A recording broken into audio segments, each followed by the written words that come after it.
Okay, hi everyone. My name is Sia, and today, as mentioned, our last but not least corner to the world event. And first, I'll introduce a bit about myself. So, my studying, I was studying for 6 years for medical degree back in Ukraine. So, I finished my MD in medicine. And then I kind of came here for internship in neuroscience lab. I changed my sphere. It was quite different. I tried something working with Drosophilus, and I decided probably it's not what I want. And now I ended up here doing my second master's degree in international health program, which is more like public health. And yeah, during all this process, I also was working, which I'll mention later on. And now, please, Professor Huitin, can you tell us also a bit about yourself? Yeah, absolutely. So yeah, thank you for the introduction from Paige and then the intro from Sia. So I'll introduce myself a little bit as well. My name is Huitin. You can see in the top left corner. So I finished my bachelor and master's degree at National Taiwan University.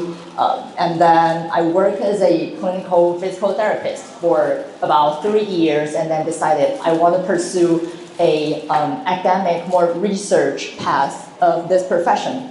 So I decided to go to the United States to get my PhD degree and stay in the United States as well, but move from Las Vegas to Dallas. So they're in two different states to do my postdoc training. And then here I am. So I'm doing my now relatively permanent job here, I hope so, in NYCU right now as an assistant professor at Department of Physical Therapy and Assistive Technology.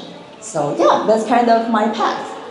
Okay, thank you, Professor Huitin. Now you know a bit of our backgrounds, and we're gonna go for getting a topic for today's event. This picture is quite relative to what we're gonna talk about and our topic. So I would like you to guess what the topic can be according to the pictures you can see right now.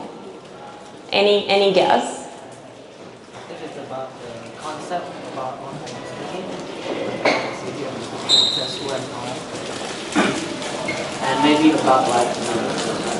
and maybe about the pictures with the QR, the barcodes of all the humans. It might be like how our individual characteristics may differ.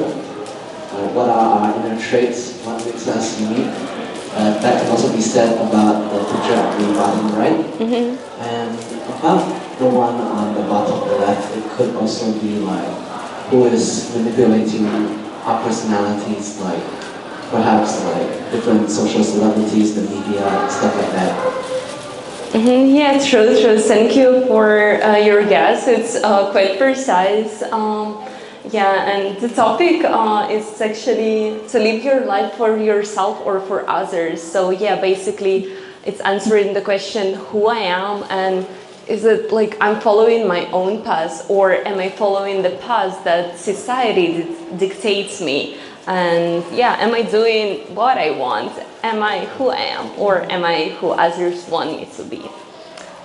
So yeah, since we're sharing our experience, let's start from the beginning. For example, when I went to the university, it was not totally my decision. It was like I was good in studying, but I wanted to do arts, but my parents, they were against it. They said, oh, it's better you swipe streets instead of being an actress or whatever.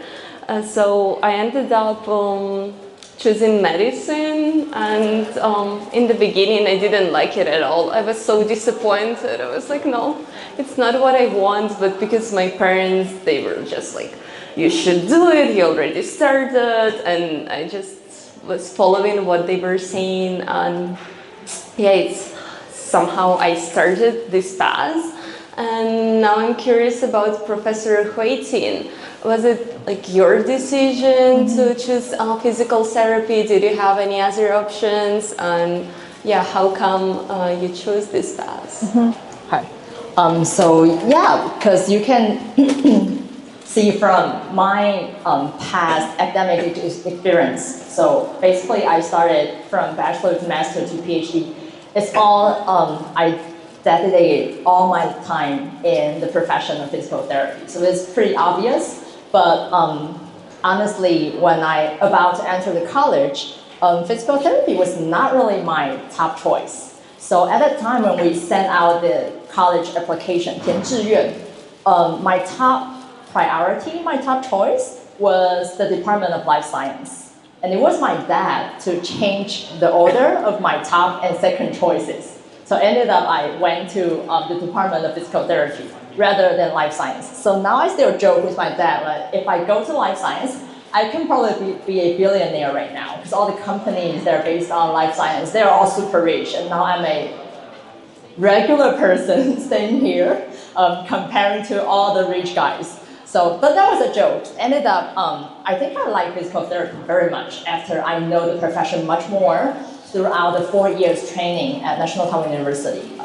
I noticed the social interaction part of it is what I want. Comparing to the life science part of it, interacting with probably animals more or staying in the lab doing all the wet bench work, I think I like the personal interaction part much more than that. So fortunately, ended up, I think I have to be pretty grateful for my dad's decision for me.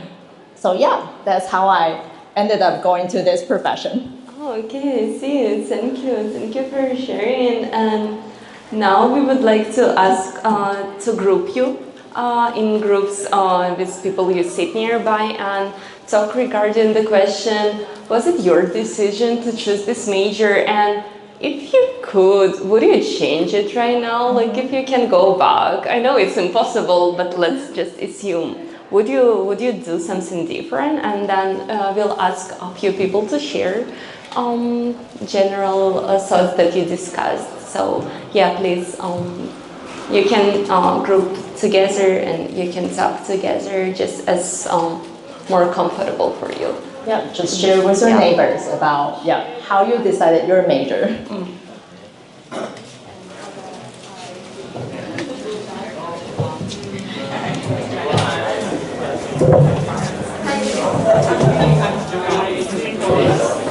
Yeah, do you need a coat to cover you? Do I need? Yeah. Do you think? Up to you. I just cannot see myself, you know, so I don't know. Do I? Is it short? I mean, I don't want to be exposed. It's okay, but if you feel uncomfortable, you can use that. Okay, thank you. Maybe I'll just.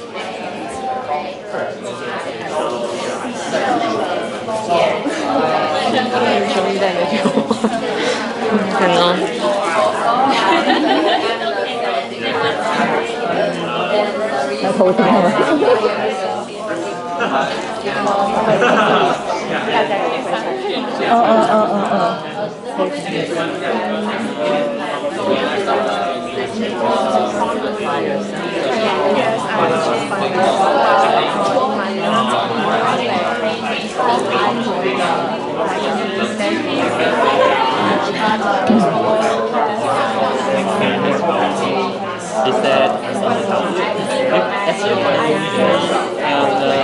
the life science or it's not quite well developed. So he said,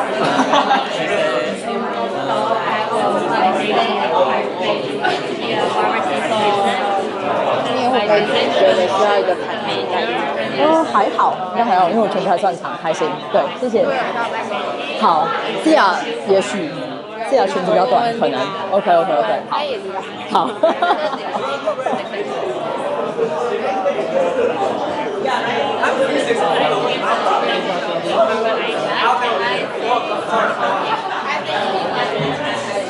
I guess we can, do a bit longer, I guess. Is he forced to come here? No, I guess he's doing his own stuff. It's just really interesting.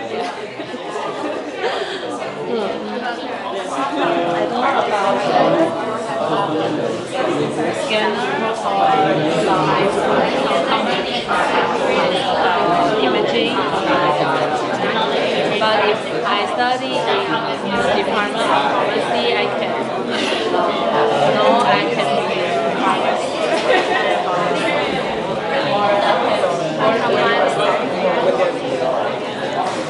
I think this is a really good question. They are really into this. Yeah, I guess it's easy for them to talk about.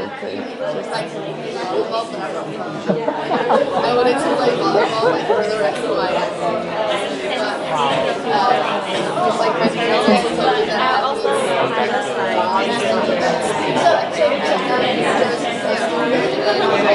Yes, I quit my job. Yes.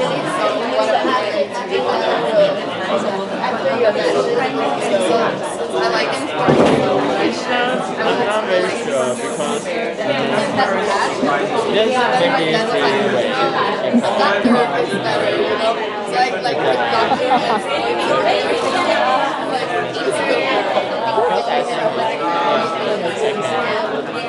Take this contract job, find another new job. Then the second one is maybe I can choose some career is really different. And the third one is maybe create my own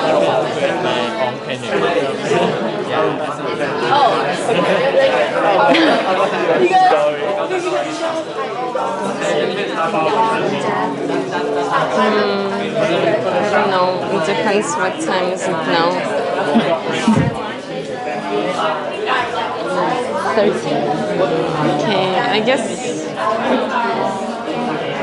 I just don't know how long Professor Clayton would talk on the third question. But okay, we can give them 2 more minutes. It's okay.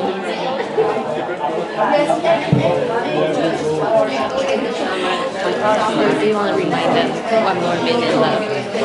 Okay, I'm taking. There is 1 minute left, so please. I can relate. I can relate. Come to the conclusion. Not well, not mentor. No. Yeah.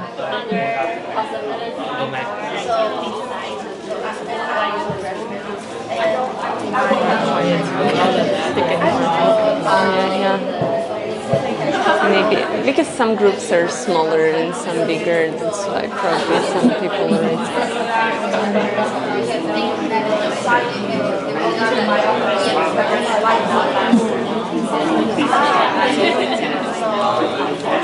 其实还蛮弹性的，所以我应该就会讲到大概50分左右，我就停下来这样。对。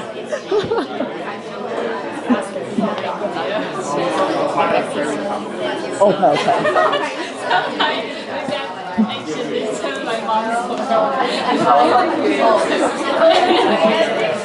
Okay.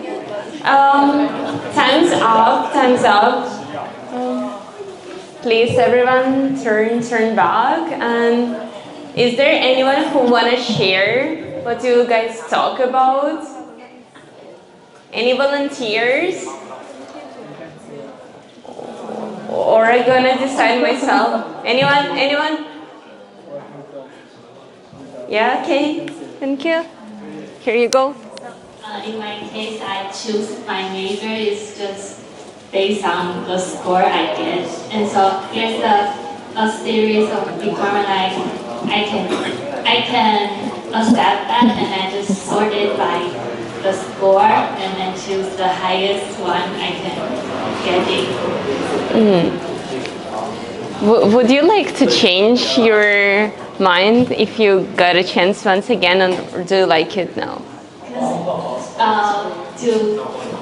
To back the process, I think I didn't think very carefully and do a lot of study on what the department will be like and what's the future if I study this professional. And then I think if I can go it again, I will definitely do more like study or research to know what the career will be like. Okay, thank you for sharing. It's a good answer. Anyone else want to share what you discussed? Yeah, please.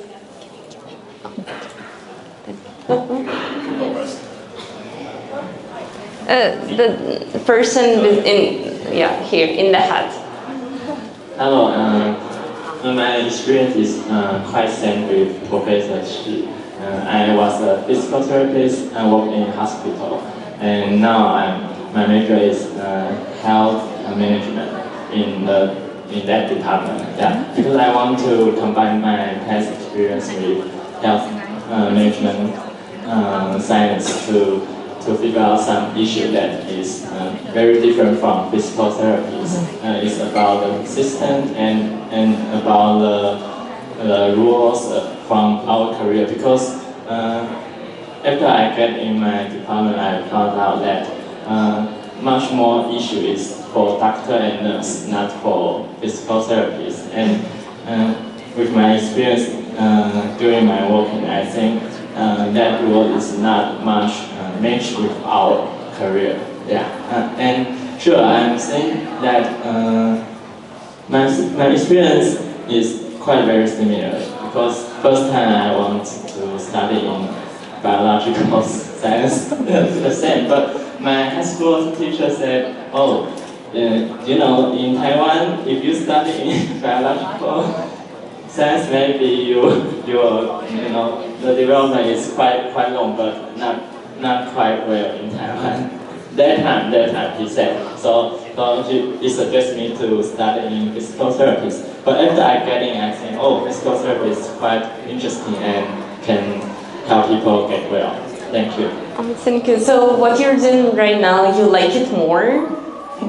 Are you satisfied more with your major you choose right now, or both is fine, just experience? After I get in my department now, it's quite different when I before I get in this department, the imagination. But I think I can, because I discuss with my professor now about what I'm interested in. I think maybe we can combine. I can combine my career with the professor's professions. So I think it's quite interesting. Thank you for sharing. And one more person who want to share, maybe from this group.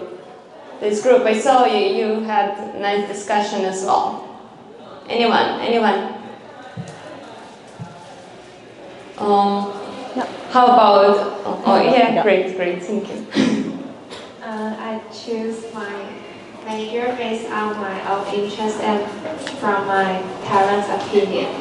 So I major in medicine, and it's one of my interests because I like to interact with people and I like to discover the nature of my own body. But apart from this, I still have a lot of other dreams, like I want to be a baker or I want to be an author. But in my parents' opinion, they think that it's not a stable job. So, and doctors can earn much more money than this job. So I follow their opinions and study in medicine. Well, thank you for sharing. It's great that you found some common ground with your parents, and yeah. Okay, so we're gonna go for the next part. Since we discussed the beginning of our journey, and some people share their experience, I'll still go on with a bit about my experience. So I also was studying in medical university, and as I mentioned, it was quite boring and I was so disappointed. But in Ukraine, we have a system that we study 6 years for medical students, and we don't have undergrad, so it's like basically combined degree. But after third year of studying, we also can work in the hospital as nurses. We don't need to get like nursing education beforehand. It's like after passing exam. you go work in the hospital if you want just to get additional money, because yeah, in Ukraine it's a bit like people usually go work and their parents don't support them with money that much, and it's also partly for experience, because I think when you're working as a nurse you still observe how doctors make prescriptions, how they do diagnosis, and also when you become a doctor, I guess it would be better for you not to, I don't know, underestimate nurses, or just to have better general view on the system. And while I was working, I actually really enjoyed it, and I was like, okay, maybe medicine is something I wanna do. Maybe I want to be a doctor. Maybe it's not my parents' decision. And I was walking in this direction, and then war started. Everything ruined, and I was like, oh, why? I don't know what to do. And as I mentioned before, I came to Taiwan for a neuroscience lab. I was doing some experiments, and I realized, oh, actually this is boring for me. I cannot just sit in the lab the whole day and just do experiments, and it's like less interaction with people, and sometimes, you know, you're doing the experience, but then it's not gonna work out, and you just wasted a lot of time, and I don't know, probably not for me. So I was like, okay, I'll try something different, and now ended up with IHP. I was looking for this experience, new stuff, but I also realized, oh, maybe it's also not what I want, because it's more about organizational part. But I took a look, and I finally realized that being a clinical doctor is actually my dream, and I want to pursue it through all the stages of being not sure about my major. And also I always wanted to see, oh, maybe I still can do arts, maybe I should go to be a journalist or go to be a musician or something. So I still was thinking a lot regarding these questions, but finally ended up, for now, I don't know about next years of my life, but now I want to pursue this dream of being a doctor, which is quite interesting for me, because in the beginning I didn't want it at all. So yeah, I'm curious about Professor Hui Tin's experience. So did you decide to pursue your dream, or just what society chose for you? Because yeah, you were studying physical therapy, and then you had some clinical experience, and it's also kind of changed your life, as I know. So yeah, we want to hear more. Yeah, more than happy to. So I kind of echo what the audience just shared with us. What's your name? I'm sorry. You can call me Wesley. Wes? Yeah. Okay, so just like Wesley mentioned, he did a little bit transition in your career determination, right? Same with me. So if you remember, after I got my master's degree, I worked as a physical therapist in hospitals and clinics for 3 years. So after all both experience, I feel that I have some taste of the clinical life would like, or what the research life would look like. And comparing these two, I realized, okay, I probably like the research side much more than the clinical side. So that's the reason that I chose to pursue my PhD degree. And I think that's the first step that I did to really follow my own heart and my own passion. Because my parents, I'm born and raised in Taipei, went to school, elementary, junior high, senior high, college, all in Taipei. So I lived with my parents throughout my whole life until I went to the United States. So they were like, are you really want to go to that far and like just not staying with us anymore? And I was like, yes, this is something I want to do. Like, no matter what you said, I want to do what I want to do. And then the university that I went to, our school theme, the slogan, the campaign is all about rebel. So 反叛, so rebel. So that's kind of echoing what I want to do. Once I know my passion, I really want to take action to pursue that. So I kind of switch my role, not really stay away from the profession of physical therapy, but it's more about going from a clinical path to a more research path. And then ended up, it takes me to very different endpoint, if I can say that. So now you can see I don't work in a hospital or clinics anymore. I don't really treat patients every single day. Now I work in a more educational institute like here, interacting with the students. I think that's the life that I like very, very much. So that's kind of the transition that I do. But like what our first audience share, I think knowing what you want to do and knowing what profession, each profession, what's their feature, what they will be doing in the future after you're getting a degree, what are the future directions that you might have, is really important at the end of the college, at the end of the high school years. Like knowing that there are a lot of like summer camps, winter camps, and now with social media, you can look for the information much more easily than the years when I was in high school. So I really, really encourage everybody to do that. Even now you are already in the university, but you have still have many more opportunities to make the next decisions for your own life. So look for the resources that you have. Make sure that you got abundant information about it, and then make your own decision based on your passion so that you can stay with that way for a longer time. Yeah. Wow, it's such a nice words. I agree with everything you mentioned because it's really important to explore yourself. But apart from studying, or maybe during your studying process, was there any like turning point in your life, or something you know that it's important to remember? Maybe it's not even connected to your studying, because for me, for instance, when I came here, it's also not all about studying. It's about exploration of the culture. It's about meeting people. It's about living my own life. Because yeah, studying, it's not the only thing you do in your life, right? Right. Yeah. So yeah, I totally agree. I would say the turning point of me is studying abroad. So like going to the United States is really the turning point of my life. And then I would echo what you just said.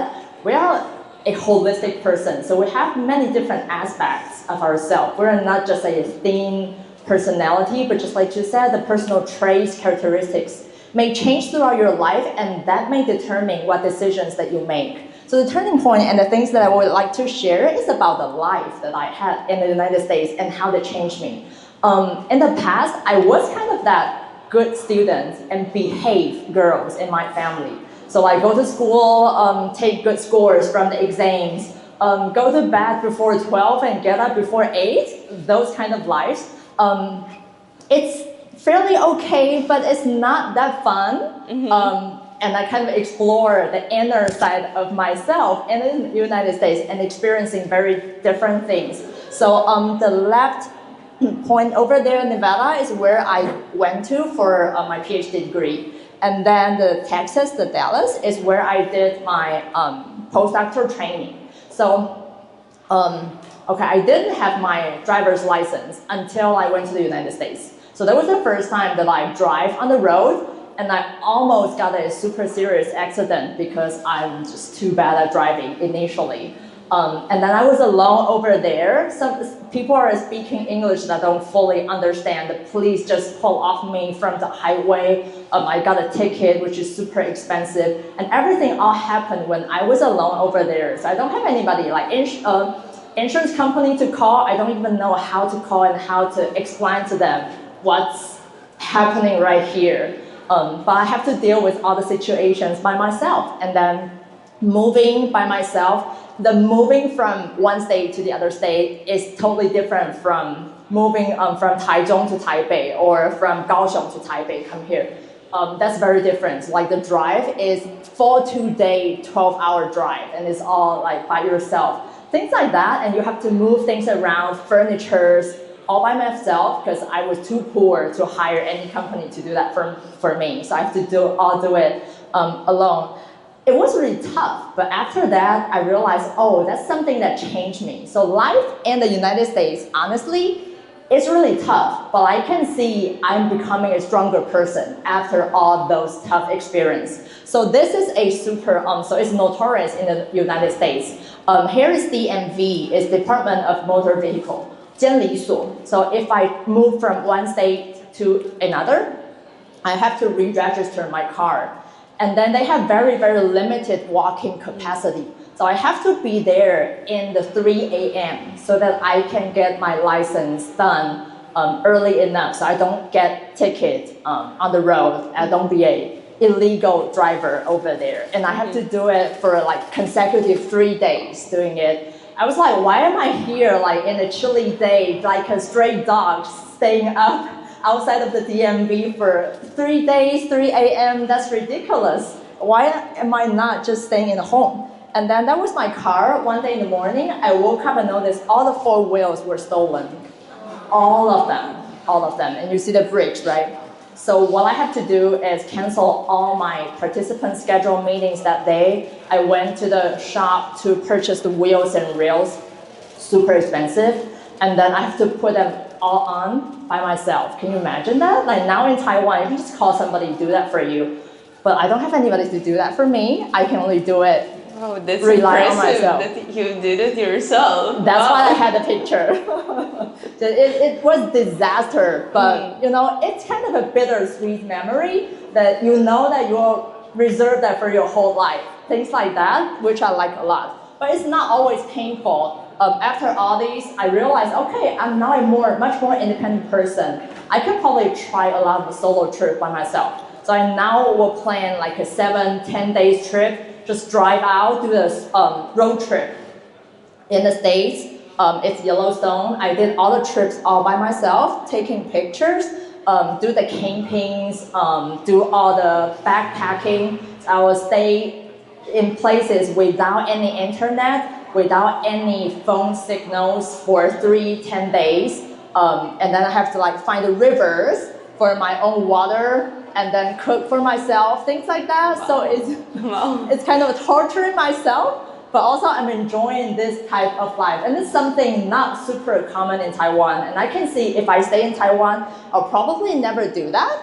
But it's something that I feel like, okay, I am satisfied and I can feel I'm a new me right now after all these. So yeah, just would like to share with you guys what I did, and then probably it made you stronger. I think so. So yeah, from the career path or the personality path, I think I kind of experienced some key transitions throughout these years. So yeah, these are the pictures that I'm pretty proud of myself.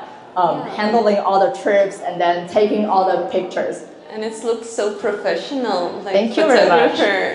Appreciate it. Yeah, so that's it. Oh wow, so it was really amazing experience that we just heard from Professor Hui-Ting. And I guess today we discussed my experience, Professor Hui-Ting's experience, and also we heard some of your experiences. And so the question remains to live life for yourself or for others. Sure, it's up to everyone to answer this. For me personally, I would probably choose to live it for myself because I do think that the most important person in my life is me. And if my parents love me, if they support me, then no matter what I choose, they still would love me and go for this. Yeah, sure, I still consider their thoughts, I still consider what would be right decision, but through the self-exploration, I found out what's important for me and what's important for others, and I realized how to distinguish this. Because sometimes, you know, since childhood we're listening to all of this. Oh, you should do this, you should do that, don't wear this dress, don't do tattoos, don't dye your hair, or whatever, be a doctor, be a lawyer, and it's sometimes so annoying and you just get used to everything. But yeah, I want to quote it's music from Bon Jovi. It's the song, probably a lot of people heard it. It's like, it's my life and it's now or never. So it's true, just you don't know when it's gonna end, and you should find what you want and enjoy what you're doing. So yeah, remember that it's your life and you're living it right now. And yeah, explore. Agree, yeah. Be a rebel. So be a rebel. Okay, yeah, thank you all for joining us today. Do we still have time for Q&A? Yeah, if anyone wanna ask any questions, you're welcome. We still have a few minutes. So Professor Hui-Tin can answer your questions regarding her experience or Can you please feedback and comments? Welcome. Yeah. Professor Shi, I just want to ask a question about the first time driving in the United States. Okay. Because I was told that international students who go to the United States to study, they might get a driver's license, sure, but they sometimes will warn the new first-time driver that there are a lot of dangerous stuff on this road. So I wonder if you have any tips for people who might go to the United States and get a driver's license in the future. Okay. Some tips, yeah. Okay, some tips.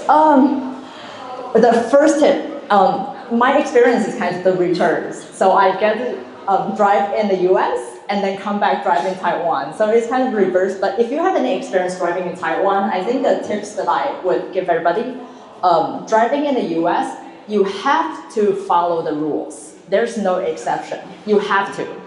You have to. Like, people will really caught you and you got a super expensive ticket. That's serious. I know it's not that serious in Taiwan a lot of time, but that's serious. And then, yeah, I think driving in the US is much more easier than driving in Taiwan. They don't have that many like taxis and bicycles and then motorcycles driving around you, and then they have relatively fewer people walking on the street. Most of the people are in their car, not that many people walking there. So I think comparing to the skills that you have to have, I think it's much more skillful. Taiwanese drivers are much more skillful. But yeah, the only rules, you have to know the rules very well, and you have to really, really follow it. Yeah, of course. Any more questions? Or any feedback or comments?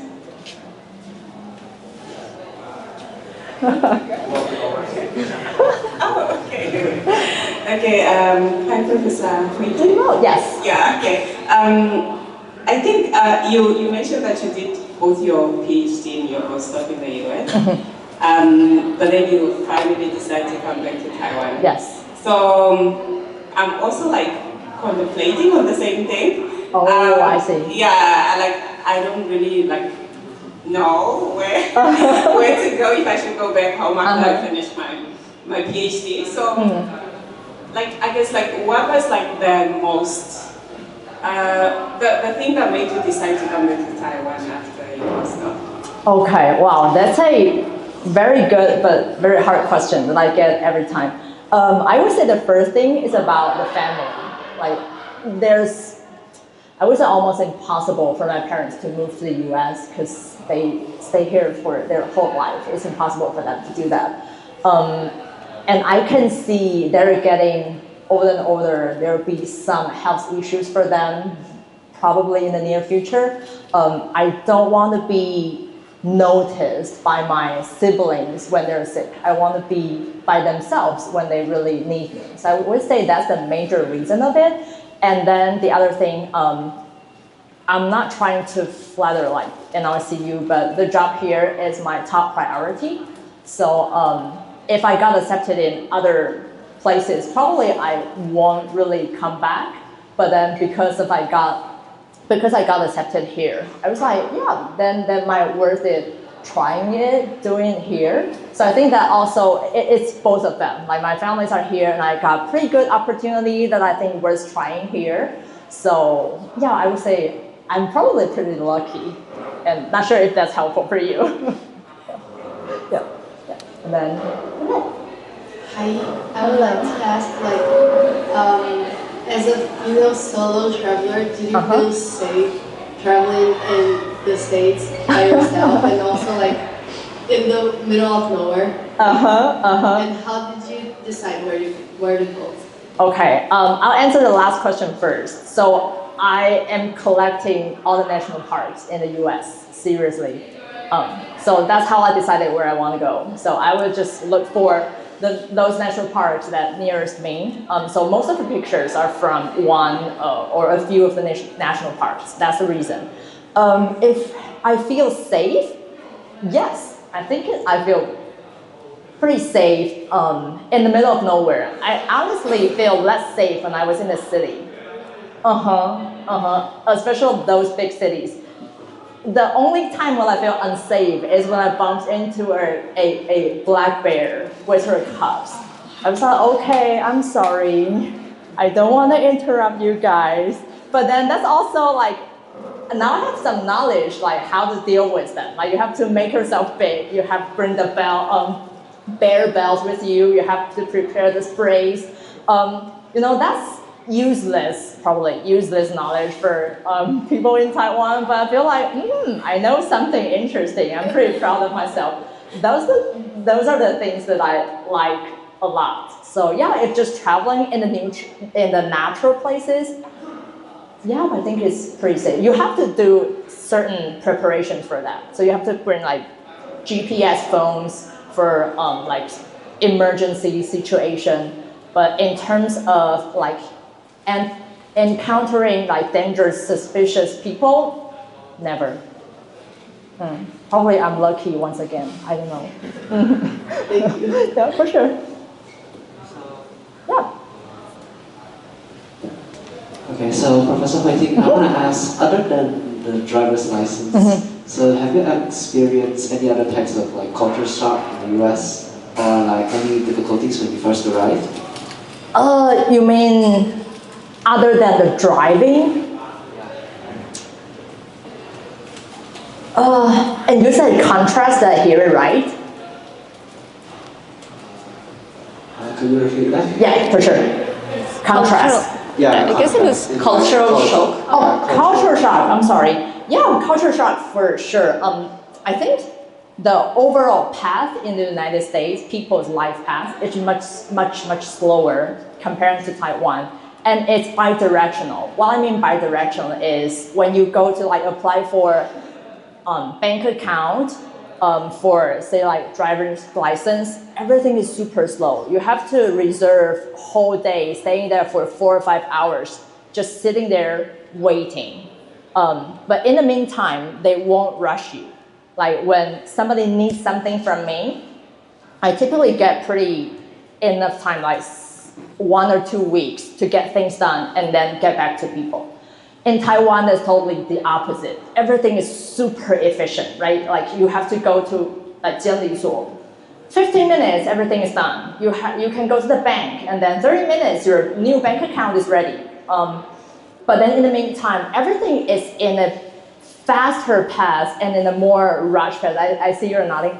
And people would tend to rush you. So now when people tend to rush me, sending me things that's due in 24 hours, that's due in 48 hours. There's no right or wrong, it's just people tend to do things this way or the other. And that's something that I had to get used to, and quite hard to get used to initially in the United States. And I get a reverse culture shock once again when I came back to Taiwan. So yeah, that's something I noticed. And it's really shocking to me. It's so interesting. I said for me, banking system is too slow here. I guess back home. Slow here? Yeah, back home is better. I was like, I have bad experience here regarding bad. Yeah. Wow. And then if it's in United States, it's even worse. I was like, No, you have to reserve. Wow. After you made the reservation, you have to wait 3 hours there. Things like that. Wow, Yes. too much. Yes, it could be ridiculous sometimes. Okay, thank you everyone for coming. I guess we're running out of time because it's already 1 p.m.